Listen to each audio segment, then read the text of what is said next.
All right. It looks like we are on the air. I would like to welcome everybody to the Phys Ed Summit from ESPECHAT. I'm your moderator for this evening. My name is Chantal Lamotte, and I'm from Edmonton, Alberta, Canada. I'm a physical educator here in Canada and have had the opportunity to teach the grade levels between kindergarten all the way to grade 12, high school phys ed, and recently had the opportunity to instruct students who were entering into the profession to be physical educators. So pretty diverse background.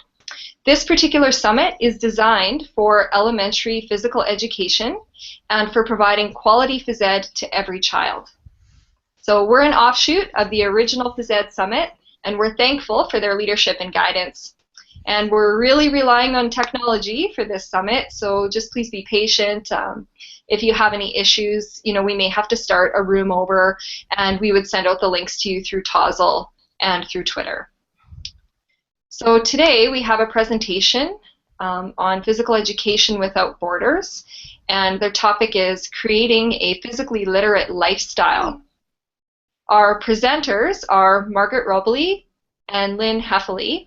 We're both elementary school educators in the New York area with a wealth of experience and knowledge in elementary education and physical literacy. So I'm going to go back to our screen share. Please make sure that if you have any questions throughout the broadcast that you type it into the chat for ESPE on the Tozzle page, and I will be able to bring up the questions to Margaret and Lynn. At the end of this presentation, we'll also set aside a few minutes for people to just do an informal Q&A. So I'm going to start by turning over the main topic to Margaret, and she's going to screen share with us the presentation. Okay. Here we go. So we'll get Margaret up here. All right. And this is my first time as a moderator, so I'm hoping that I'm doing everything right. Here we go. All right, it's a great start. Thanks, Chantal. So our presentation is PE Without Borders, Creating a Physically Literate Lifestyle. And Chantal's going to do a little bit of the introduction here while we run through a couple of these slides. All right, so if we go to the next slide there, Margaret. I'll just get you to click on to the next one. If you're going to screen share. Yeah. Yep. Are we good? No, not quite yet. I just need your next slide up. So if you're screen sharing, if you could just click over to the next slide. So right now in our live window, I see the P Without Borders regular title page. And if you could click over to your next slide. All right. Are we getting it yet? I did click. Not quite yet. Not yet. Yeah, that's okay. Do you want to go back to your main presentation? All right, let's see. Let's try this again. Okay, so we have it here. And then you should just be able to head on to your next one. Not sharing? No, not quite. If we could go back to the main thing. Let's see. Okay, thanks everyone. If you can just be patient, we'll just get this to go here. Yeah, no problem. You might need to just take it off of preview mode, and if you can get it onto the regular mode. All right, let's try this and share, and let's do. All right. That looks great. All right, how about that? Oh, perfect. There we go. There we go. Yay, success. So Margaret Robelee, who's going to be sharing with us the majority of the presentation and sharing her screen, is an elementary PE teacher in North Park Elementary School in Hyde Park, New York, from 1984 to present, and obviously has a wealth of experience with elementary school physical education. In 2011, she was the recipient of the New York State AFERD Elementary PE Teacher of the Year, which is really exciting. And in 2014, the Eastern District SHAPE America Elementary PE Teacher of the Year. So obviously someone who's been recognized for her expertise within this area. And if we can hit the next slide, then we have Lynn Hefele, who's the second person, a little screen at the bottom. Lynn, in 2015, was the New York State Elementary Physical Education Teacher of the Year. She is in her 27th year at Huntington UFSD in Huntington, New York. And she's the VP Elementary in Physical Education Suffolk Zone in New York State, AFERD. So some very accomplished presenters today, and I'm really excited to hear your take on physical education without borders, especially because physical literacy is such a huge thing right now for physical educators. So I'm going to turn this back over to Margaret, and she's going to lead us through the next parts of their presentation. All right, well, thank you, Chantel. So we want to say first that we want to thank Shape America because this presentation is based on a webinar that Lynn and I presented about a week ago, and it was hosted by Shape America. And we'd like to thank them for hosting that. It is archived and available through the Shape America website. It is a slightly different presentation, but it is based on that original webinar that we did last week. So I'm so glad, and Lynn and I are so glad that you've joined us tonight, and we hope you'll find this information helpful so that you can expand your program to include a variety of projects outside of PE class. But why are we asking the question? Why move and learn outside of the gymnasium? Isn't PE enough? Well, research continues to confirm what we, as PE teachers, have known for a very long time, that students who move more are better learners. In addition, sedentary lifestyles contribute to a lack of physical activity, and while there are many benefits to technology, it has contributed to less activity for our children. In many schools, students do not participate in daily PE. For example, my students attend PE using a 6-day cycle, and kindergarten through third grade students attend 3 times in that cycle, but 4th and 5th graders only attend twice. So as a result, Lynn and I have worked in our buildings to find ways to extend the benefits of physical education and physical activity beyond PE class, because physical education should be a part of each student's life, not just a small part of their day.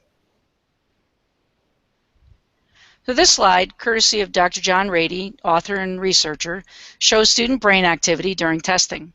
Students who exercised prior to the test showed significant increases in brain activity. This slide is a great visual to show classroom teachers and administrators to make your case for increased physical activity during the school day. Students who are physically literate have the knowledge, skills, and values to make healthy choices for life. And we know that since we do not see our students every day, we need to find ways to make an impact when students are not in our gymnasiums. So our presentation is going to be divided into 3 segments: classroom activities and breaks and programs, school-wide special events, and family and community involvement outside of the school day. So let's begin with ways to infiltrate the academic environment with classroom activity breaks and programs. In this section, we will touch on everything from technology to teddy bears in an effort to get students learning and moving in their classrooms.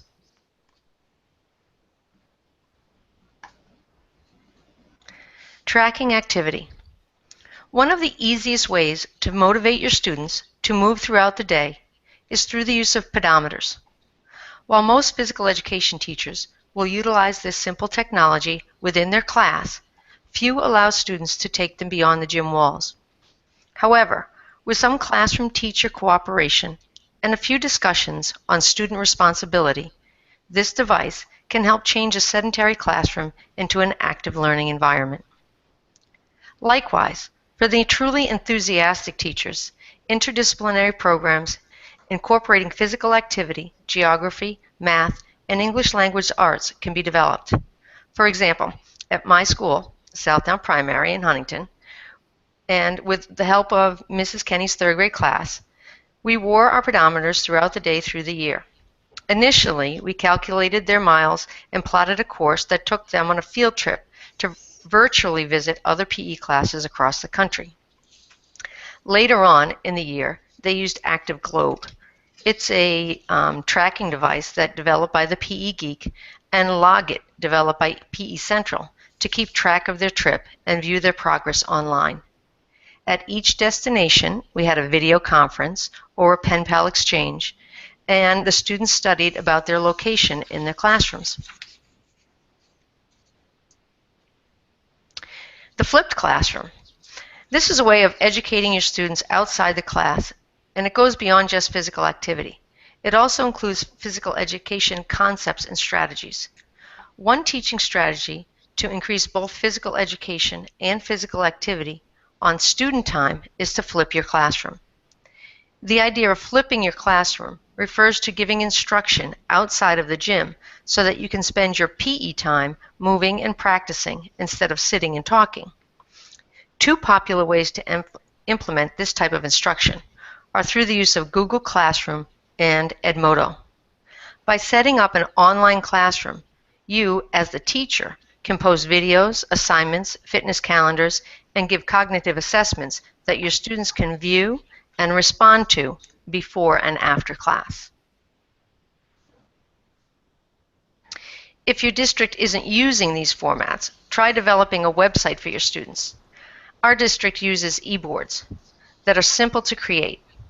I use the daily calendar to post the question of the week and add curriculum videos and incentives. If your district doesn't have a required website platform, I suggest using Weebly.com. It is free and simple. Adding videos, pictures, and blogs are as easy as dragging and pasting. Here's the link to my school e-board. It's also listed in a different manner at the end of the slideshow. Under the parent and student pages, I have linked to a Weebly site that I maintain. Now, Margaret will introduce her classroom breaks and programs. So first, I'd like to start with some PE homework. I started this PE homework last year and just tried it in one grade, and this year I've expanded it to other grades as well. So in third grade, students complete the sentence, PE is important because. So in one of the hallways outside of my gymnasium, I maintain a Why PE bulletin board. And this bulletin board is changed throughout the school year, but the theme remains the same. I use this board to showcase student work and constantly answer the question, why PE? So they were asked to finish the sentence as homework. This was explained during PE class, and I explained to the students also that quality work was expected and that students who did not complete the work at home would then do it during the first minute or two of PE class. And students have shown that they can complete the simple assignments with accountability. The completed quality work is hung up on the board, and students and families have shown that they're very proud of their work. At our recent Meet the Teacher night, I had a great discussion with a parent who stopped by just to check out her daughter's work. Fourth grade completes a yearly goal. They're asked to set this yearly goal for improvement in a particular area of physical education. Students are asked to complete the sentence, I want to improve my blank. This task is assigned for homework, and then progress toward the goal is checked periodically. Goal setting is an important skill, and it helps students to focus on the areas in need of improvement.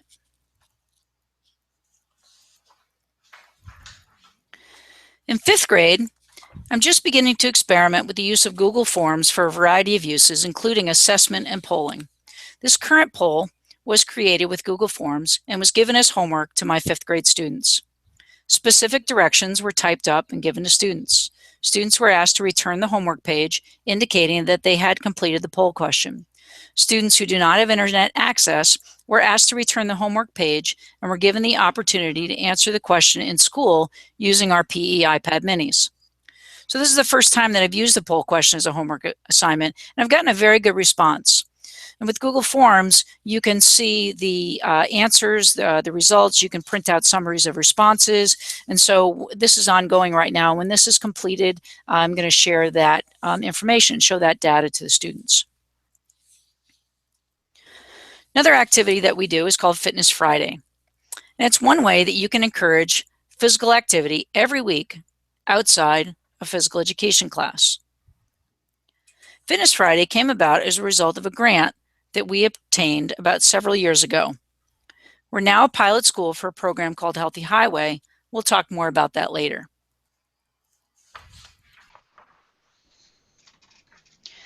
Every Friday is Fitness Friday, and our morning announcements always include the message, today is Fitness Friday, exercise to earn a mile. Classes earn 1 mile for participating in some kind of physical activity, and these miles are accumulated for a school-wide total at the end of the school year. Now, Fitness Friday can look different in different areas of the school. Sometimes I invite a grade level to come to the gymnasium for an activity. Other times, classrooms exercise on their own, and still others, I might plan a school-wide activity using our public address system. I can play an activity song or a dance using the PE iPod and the PA system, and then the music is played throughout the school right after morning announcements. All students who attend PE on Fitness Friday also earn 1 mile. And since we work on a 6-day cycle, different classes have PE on Friday each week. Last Friday, we held a school-wide Fitness Friday using a song called Monkey in the Middle. It was great fun. And this weekend, I received an email from one of our classroom teachers. She said, "Thanks for a fun Monkey in the Middle this morning. Kids were great and really enjoyed it. I did too." It always makes me feel great to know that others are enjoying the activities as much as I do. So Wellness Wednesday is another activity, and it occurs each week, and just like Fitness Friday, it is announced during the morning announcements. Our announcer says, "Today is Wellness Wednesday. Eat a healthy snack to earn a mile." Now, while healthy snacks are encouraged every day, classes can earn miles by eating these healthy snacks on Wellness Wednesday in particular. Many classrooms have a nutritionist, which is a student whose job it is to check for healthy snacks. Our kitchen cart. Several years ago, a colleague and I wrote a grant to create a kitchen cart. The idea was to have a rolling cart with a microwave, toaster oven, utensils, blender, etc., so that teachers could use it to teach students about how to make a healthy snack.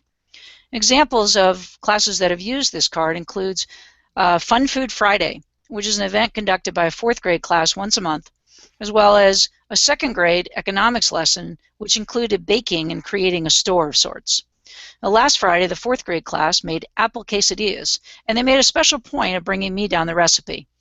And it's also been used during Family Fitness Night during the Healthy Snack Station. Now, $1,000 seems like a lot of money, and it is, but for $1,000, our $1,000 grant, we were able to buy everything that we needed on the cart, and plus for a few months, we had gift cards to a local grocery store, and classes could use that to supplement what they needed to buy the food. These are my fitness bears. Another example of a classroom-based program that can help to continue the conversation about healthy choices uses these fitness bears. This is Physical Eddie and Muscle Missy, and they are our current fitness bears. These bears are used in grades K to 5, and each class gets a turn to take one of the bears for about 2 weeks in their classroom. Students are encouraged to take good care of the bears and teach them how to have healthy adventures. The bears travel with the classes as they go to specials and other places in the school, and then classes contribute to a journal by choosing to use a template, contribute a student-generated story, or submitting photos. And then I take those ideas and share them on my PE website using a blog called The Adventures of Fitness Frankie and Friends. Fitness Frankie was our original fitness bear, and we'll talk about him a little bit later too.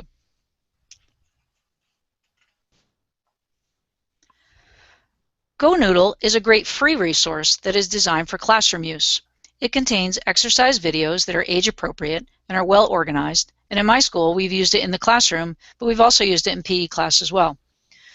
This can also be used as a student-led project, and one example of this is our Fuel Up to Play 60 Student Ambassador Brain Break Week.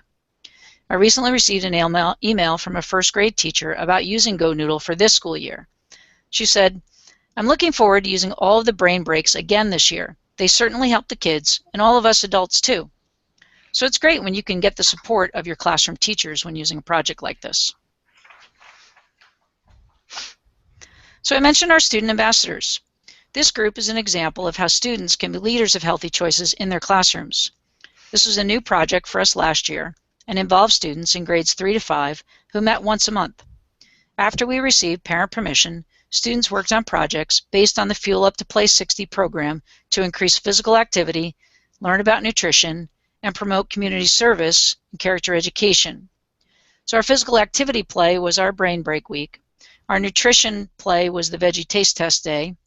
And our community service activity and character education project was a construction wheel project. project. And for that project, students brought in canned goods, we created a wheel, and then all food was donated to our local food pantry and families in need. This is just one of the pictures, but this is a picture of our veggie taste test day, and this was at our ambassador meeting in the morning where we were preparing by getting all of the vegetables in the various Ziploc bags and getting them ready for each of the classrooms. Third grade pedometer project is another project that I've done, and this one I've done with third grade students. The idea is that students wear pedometers all day at school for 2 consecutive school days. Students are asked to make a prediction as to how many steps they think they will walk. Then they collect data and make a conclusion based on the results. I'm fortunate to have a great relationship with my third grade classroom teachers, and they have been very supportive of this project. And what you're seeing on the screen here is an example of the worksheet that I created to go with it so that they could do this like a science experiment where they had to create the prediction, then they took data on those 2 days at 3 specific times, and then they had to total up the steps, list their activities they did on those days, and then answer the questions at the end.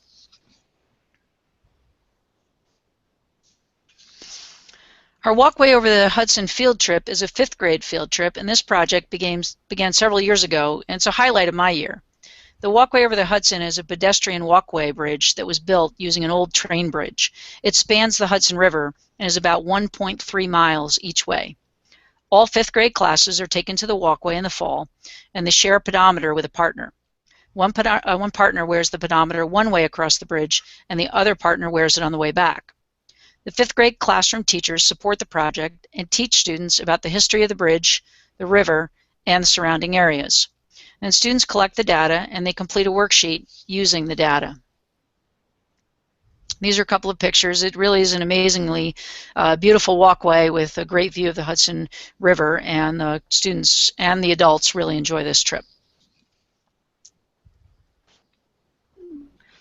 So our next section is school-wide special events. And this section of our presentation involves ways that special events can be held to involve the entire school. So this is a list of the special events we'll be discussing in this section.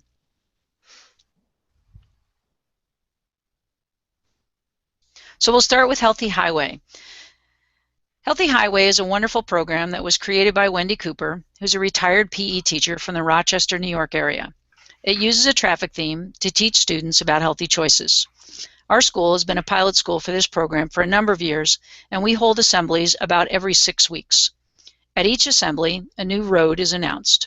This road creates a theme and relates to physical education and fitness, nutrition education, and character education. For example, the road Perseverance Path is discussed in terms of working hard even when something is hard. So this could be a physical skill, it could be physical fitness in general, it could be trying a new vegetable that you may not like, it could be an academic skill, or simply doing the right thing time and time again. All classes have a class car in the hallway, and this car moves when students earn miles. These miles can be earned for a variety of reasons. They can be earned for participating in our assemblies, hosting our fitness bears, completing a fitness calendar, earning an Easy Pass, which is earned for good behavior on the playground, participating in Fitness Friday and Wellness Wednesday, and other special events. These miles are accumulated for a school-wide total. Classes do not compete against each other. And the nice thing about Healthy Highway is that each school can use the framework of the traffic theme to make the program work for your school climate and your school needs. I know that many schools participate in Jump Rope for Heart, and the flexibility available in running an event is a nice feature. We like to involve all students, so we schedule it during the school day, and all students participate regardless of their ability to donate. It ties into our Healthy Highway program because students are taught about the benefit of exercise for heart health, and students are performing a community service by helping others. The American Heart Association does have a variety of really good resources that can help you get started, or could help you continue a program and expand it if you already participate. I'm going to just jump in and ask one quick question, Margaret. Sure. Is that all right? Yeah, absolutely. There was a question that was presented to us on the Tozzle channel, And it sounds like there's a lot of activities that you're doing because it's PE without borders, so without that border of just your phys ed classroom, but involving many of the other teachers in the school. And Lori Shaw has said, does anyone have creative ideas to get classroom teachers on board with these fantastic ideas? Often our classroom teachers have so much on their plate that anything that causes maybe an interference or disruption of the normal flow of the day causes a little bit of an uproar, or maybe some resistance, or just a difficult, option for them to try to work around. So do you have any suggestions to try and help get the other teachers on board? Yeah, this is a question that Lynn and I get asked a lot, because it does seem like that, all of these things are happening at a lot of the time. It's important to note a couple of things. First, that the way we schedule these activities, we try as much as possible to minimize the disruption to the academic day. So, for example, Fitness Friday happens right after the announcements. Right.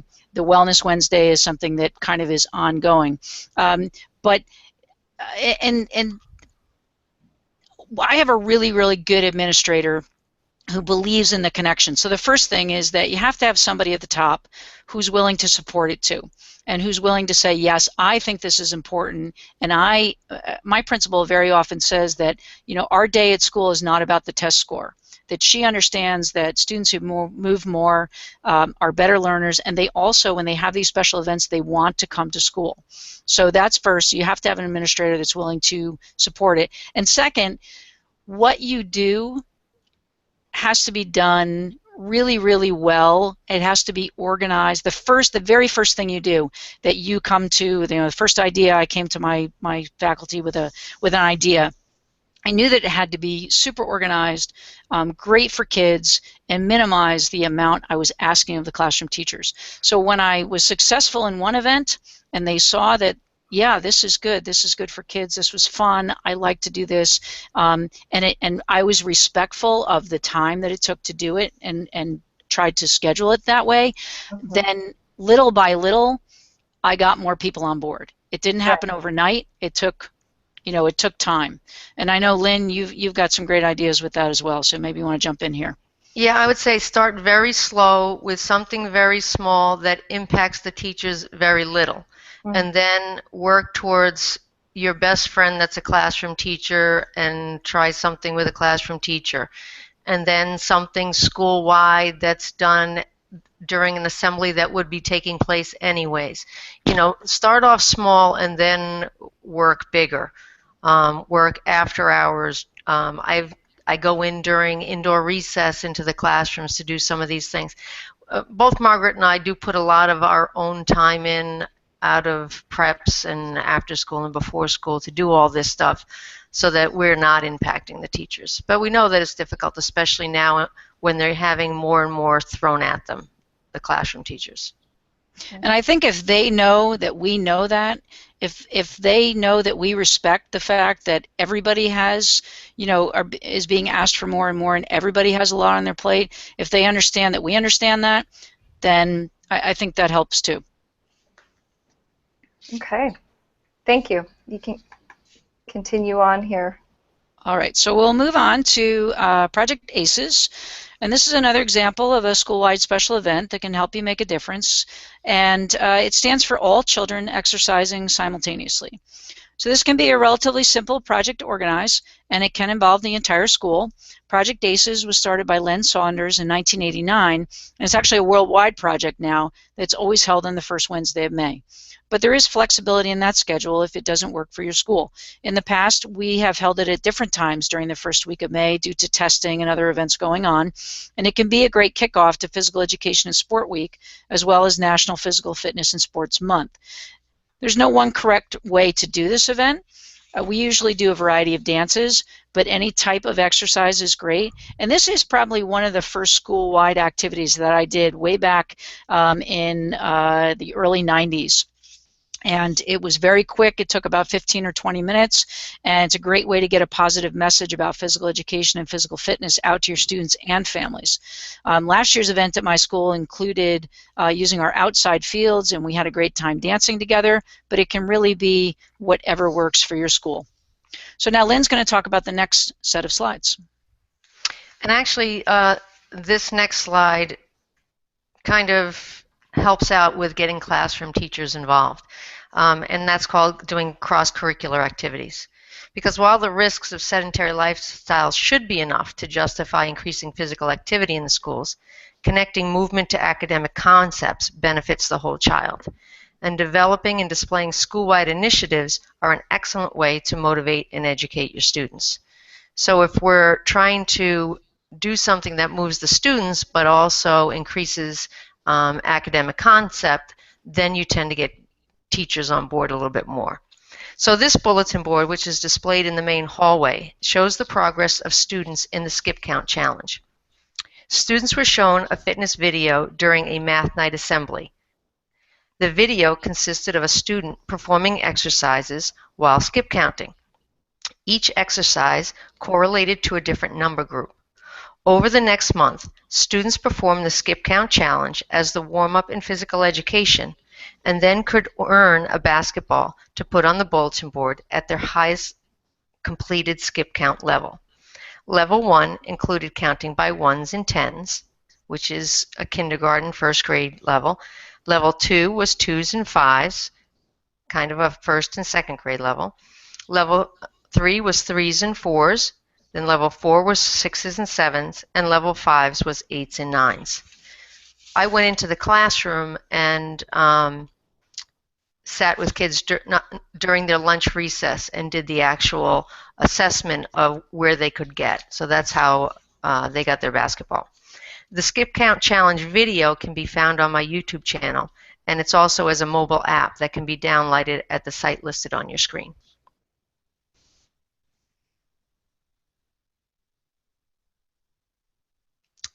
Contests are another way to increase voluntary participation in cross-curricular learning.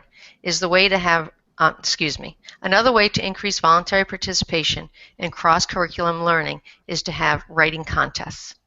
Writing fictional stories and poems that relate to the unit taking place in the gym reinforces and engages students that might not otherwise be interested in physical education concepts.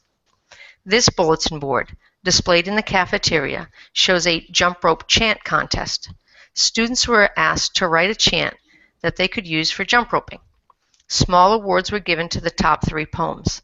These poems encouraged students to continue jumping during recess and at home, well after physical education was over.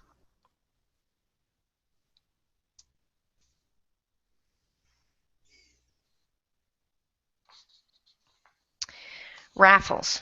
Raffles are another way to attract attention to a topic. Holding a raffle is easy. Post a question on your website, bulletin board, or Google Classroom and allow students to answer online or place a written answer in a jar. Pull a winner from the correct answers and award a prize. The prizes don't have to amount to much. I've purchased Super Balls, collected freebies from conferences, and added old PE equipment to my treasure box for students to choose from. Our 3rd and 4th graders have an online raffle. Each week, I post a question of the week on our e-board that relates to a topic we're working on in class. Students respond online. A winner is randomly chosen from the students that answer the question correctly. The winner gets their picture blown up into a life-size action figure that I use by using an Excel document and a laminating machine. We display the action figures on the gym wall with the cues for motor skills that the student is representing. The student gets to take their action figure home at the end of the year. The bulletin board displayed here was one in a series of bulletin boards that focused on reading the nutritional labels on the food and beverages sold in the cafeteria. Each week, I changed the question and the food and the beverage products. We looked at sugar content, serving size, protein content, and fats. The winner chose from the treasure box. Academic vocabulary. I'm always astonished when my students don't understand simple movement and sport vocabulary. Having grown up in an athletic environment, I, like many physical education teachers, spend my childhood watching and playing all kinds of sports. We need to remember, though, that not all students come to school with this background knowledge and even have the same language spoken at home, and that simple physical education vocabulary must be taught. While I teach the academic vocabulary and display word walls in the gym, I also reinforce concepts through other avenues. For example, this is my Teacher Says bulletin board. It is prominently displayed in the central hallway. Each week or two, a new word is featured with a different staff member performing the skills in a caricature. The definition is stated, the word is translated into Spanish and French, and then used in a sentence that the students can relate to. The students are drawn to the bulletin board every time a new teacher pops up. So this is a way that I try to reinforce the academic vocabulary in my school, and I call it the PE password. So during a district conference day, our PE staff was asked to meet to discuss ways to incorporate ELA into our programs. And during this conference day, we were taught that it takes approximately 15 exposures for a student to learn one word. Clearly, more exposure is needed than what I can provide during PE class. So this is another way to increase exposure to academic vocabulary through using this PE password. This is in 2 different hallways so that when students are on their way to and from their classroom, to and from lunch and other specials, they go by it several times a day. And each time they go by it, that is an exposure. So each day I change the word, each A day, excuse me, not each day.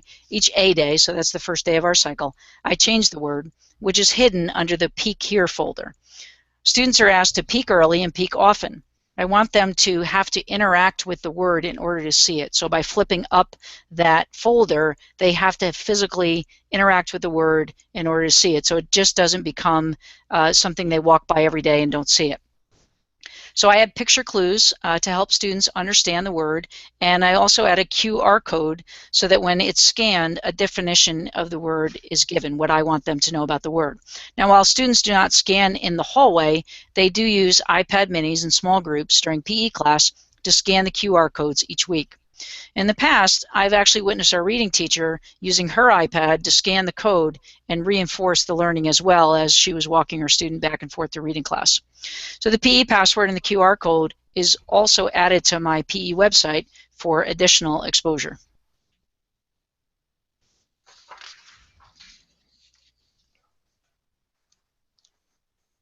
Reinforcing learning. As you can see, I use a lot of bulletin boards to keep students thinking about physical education throughout their school day. I personally maintain 4 bulletin boards, 2 in the hallway and 2 in the cafeteria. I use them to reinforce learning in the gymnasium. Having student work and/or photos on them helps draw attention to them. This bulletin board highlights the concept of overload. In the classroom, the students were learning about fables, so I shared the legend of Milo and the calf. There are many versions of the fable, but it is essentially about a boy that carries a calf every day until it becomes a bull. As the calf grew, his strength grew. He eventually became the greatest wrestler in Greece and an Olympic champion.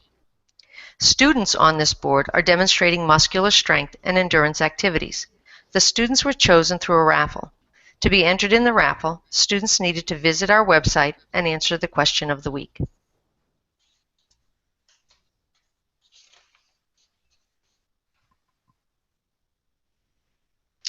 Many districts have adopted a cognitive assessment as part of their student learning objectives. One terrific way to review and reinforce learning is to gamify the content. Toward the end of the school year, as part of our morning announcements, we have played a popular game show We've shown a popular game show and played with physical education categories. Last year we played Are You Smarter Than a Fourth Grader? 4th grade students were chosen through a raffle to participate. A question was asked over the loudspeaker. The principal and the 4th grader had a musical instrument to ring in with. The first person to ring in got to answer the question. If they answered correctly, if they answered incorrectly, then the other contestant got a chance to answer. It was a tight game, but the 4th graders were smarter.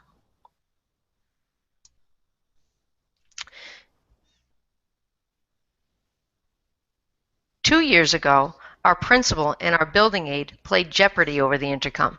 The categories were, What component of fitness is it? How do we measure it? Food groups, and name that muscle. The daily results were posted on the bulletin boards for all to see. If both contestants got the answer wrong, classrooms could buzz into the office and answer the question. After a close contest, the principal won.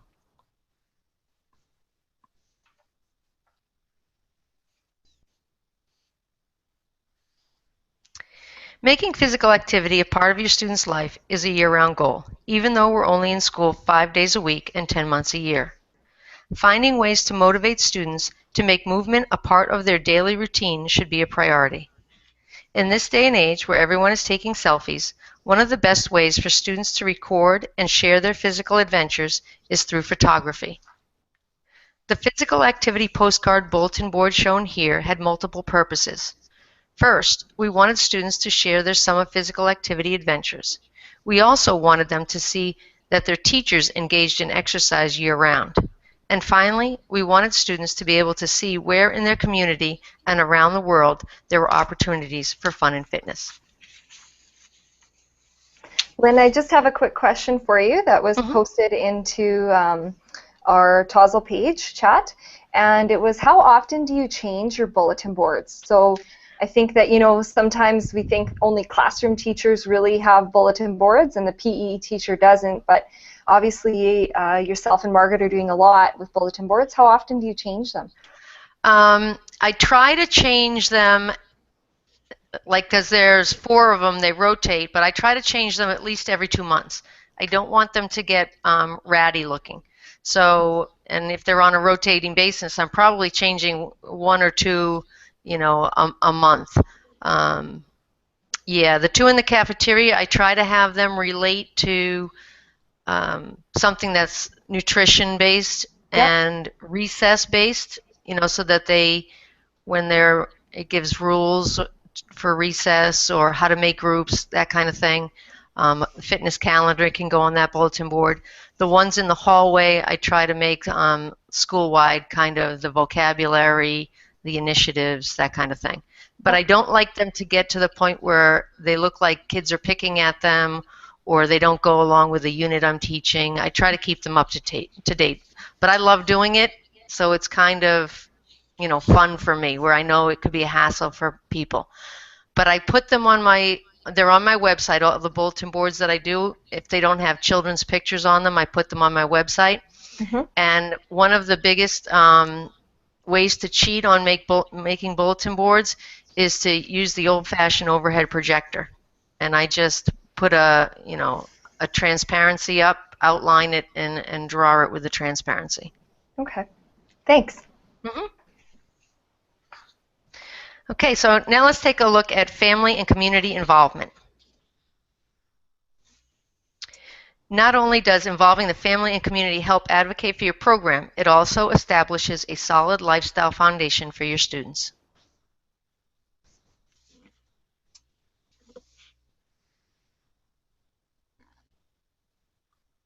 Okay, so social media.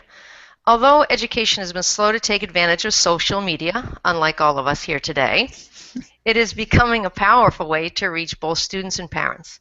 While I suggest using caution while implementing these platforms with elementary school students, Twitter, Facebook, Instagram, and Remind can help advocate and educate parents about quality physical education. Parent involvement. The success or failure of a family community event can be all about how you communicate this event with parents. Many school districts are using telephone messaging to make sure messages are getting to parents. See if your district will use this service to advertise your event. 2 new ways that I'll be trying this year are using Avery stickers and the Remind app. To make the sticker shown here, I log into the avery.com website. I upload the picture, and the Avery formats it to fit their stickers. I'm going to send this sticker home on the students the day of the event. So when your first grader comes home with a sticker, write on them reminding them of an event rather than having to pull out something from their backpack that they won't overlook, I'm hoping that it will advertise a little bit better, you know, and get more people to arrive at events. That's great. The Remind app, if you don't know this, we had our back to school night tonight, and the Remind app is an app, it's essentially a group text message. And you as the teacher set up your classroom, and then parents can sign into your classroom, and whenever you want information to go home to parents, you send out a text, and the parents get the text, but they can't reply to you. So it's only going to be as good as the number of parents that sign up for your Remind app, but it still gives you just another avenue to get in touch with parents.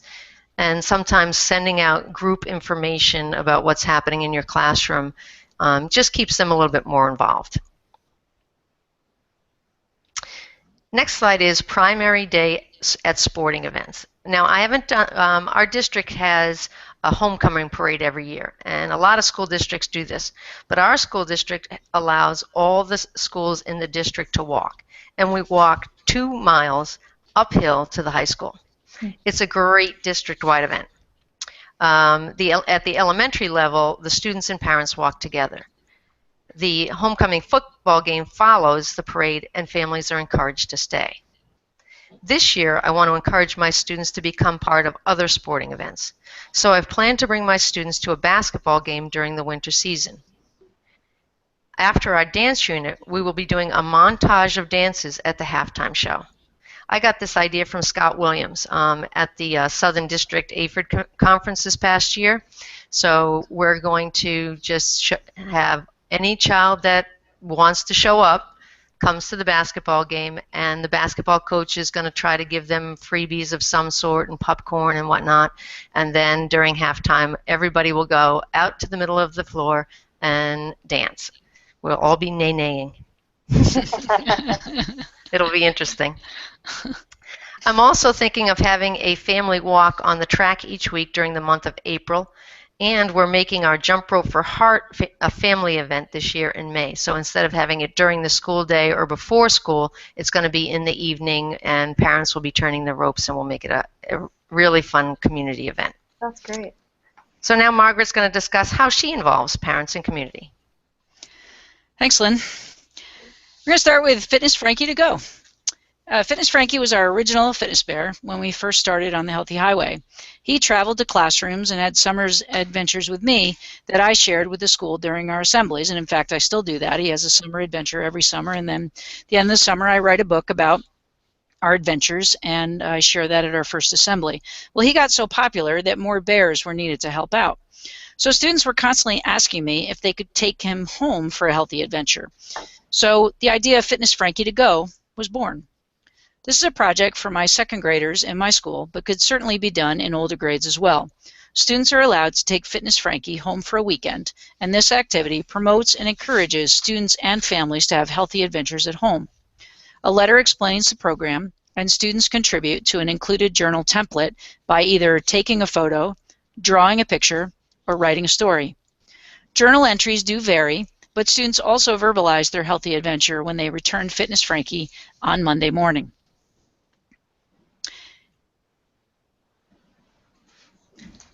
Well, Fitness Frankie to Go is a second grade extension. PE Packs to Go is a fourth grade extension and is an example of a way to promote physical activity at home using pedometers. Students are assigned a weekend for use of the PE pack. In addition to the pedometer, each pack has a log card, a jump rope, and a folder with instructions. Students are encouraged to exercise using an activity of their choice and then log the steps and activities. When the packs are returned, totals are compiled and then announced on my PE website. Each class is encouraged to log the most steps possible rather than competing pack against pack. Of course, there are a variety of other ways to create these kinds of packs using other equipment depending on your focus. These packs were created as a result of a grant that I received, but recently one of my former students approached me about working on his Eagle Scout project, and his proposal includes creating a variety of sport packs for students in all grades. He remembered enjoying the PE packs when he was at my school, and he wanted to give back to our PE program by creating more packs that could be used by many students. So Fitness Frankie and the PE Pack program are designed for student activity and learning outside of school, but Family Fitness Night is a program designed to have families and students exercising together using school facilities at night. We hold this event once a year, but it certainly could be held more often as desired. Families come to school to exercise and learn about healthy choices using a station format. We usually have 3 activity stations, a My Plate bingo station, a healthy snack station, and an area where heart rate monitors and stethoscopes are available for use. It was important to me from the very beginning that families stay together during the evening, so I created a passport system where each family has one fitness passport that gets stamped at the end of each station, and that allows families to stay together. At the end of the evening, each family receives a packet with fitness tips and activities, healthy recipes, and some other great resources. There are grants that can help pay for this kind of program. We got it started with a grant from Fuel Up to Play 60, and then our PTA continued the financial support. We're very fortunate to have several parents who are culinary chefs, and they have contributed their support by volunteering to run the Healthy Snack Station. Some have also volunteered to donate the food, and so that's been a great resource, and I'm sure in many schools there are resources like that that we're not even aware of. Another simple way for students and families to exercise outside of school is to send home a fitness calendar. This is an example of one that I created using Microsoft Word, but there are a variety of calendar resources available, including some from Shape America.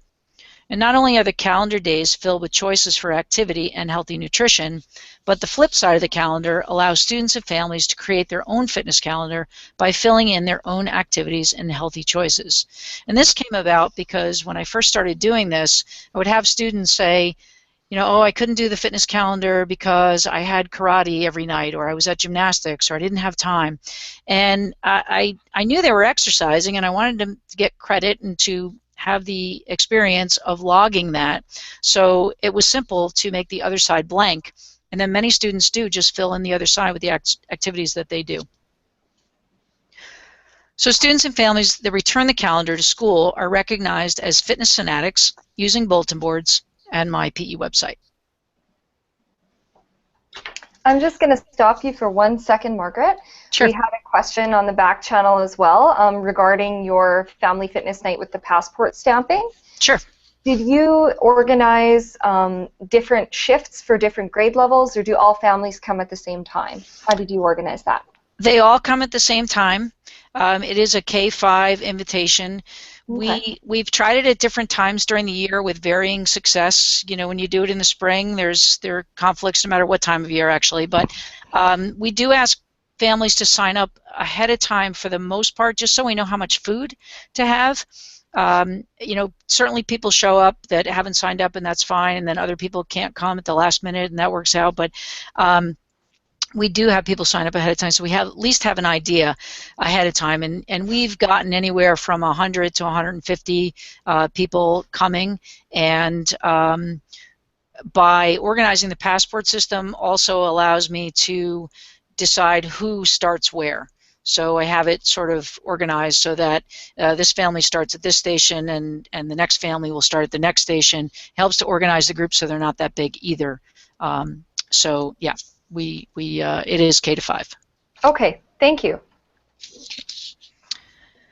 So this is Operation Healthy North Park, and this final example is a project that has the potential to bring together students, families, and the community in the pursuit of fitness.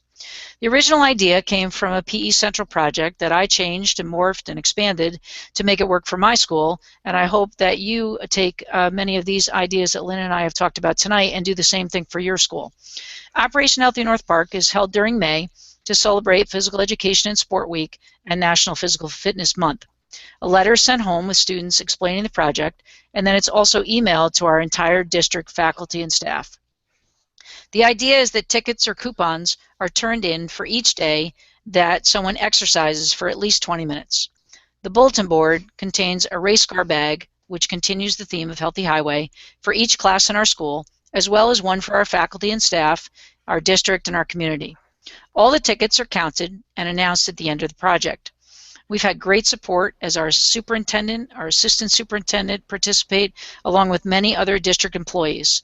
We even have a really nice collaboration going on right now with an 8th grade health class, many of whom are my former students and remember participating when they were at my school. And also last year, our varsity crew team participated as well.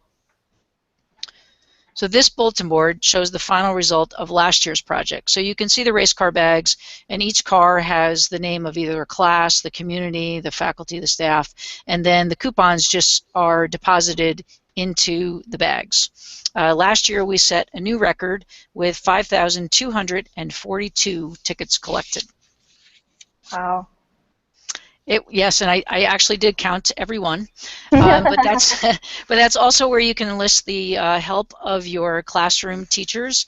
I used to count all of them without that help, and then I had an injury to my shoulder and I couldn't do it, and I had to ask for help, which is hard for me. Yeah. And once I asked for help, the classroom teachers are more than happy to count them ahead of time, staple them together, and then deposit them into the bags, you know, on a daily or every other day basis. So all I had to do was take out the packets and add up the numbers. So, you know, that was a really helpful idea that was, you know, came about as a result of me not being able to do it. But if I had thought about it earlier, I should have asked for that help, you know, a long time ago. People are willing to help if you ask. Right. So these are some of the conclusions that Lynn and I have come to based on the experiences we've had and the programs that we've tried to implement in our school. So classroom-based activities and programs and school-wide special events and family and community involvement are all ways to promote physical education and physical activity and make a difference beyond the gymnasium. And while these programs work well in our schools, they can be modified to meet your needs. And again, as we said in the beginning, physical education, we believe, should be a part of every student's life, not just a small part of his or her day. We believe that physical literacy can be achieved through the support of dedicated teachers, parents, administrators, and community leaders. And, you know, we'd be happy to answer any questions you have, of course. And, you know, Lynn and I want you to know that you can contact us in the future as well using our contact information, which will be at the end of the presentation. So if there are questions, we would be happy to answer them. Okay. So if anyone wants to put questions into the chat, again, they certainly can. I know that one of the questions that came up, and Matt jumped in and answered for us, which was awesome. People were asking how long this presentation would be up on Tozzle.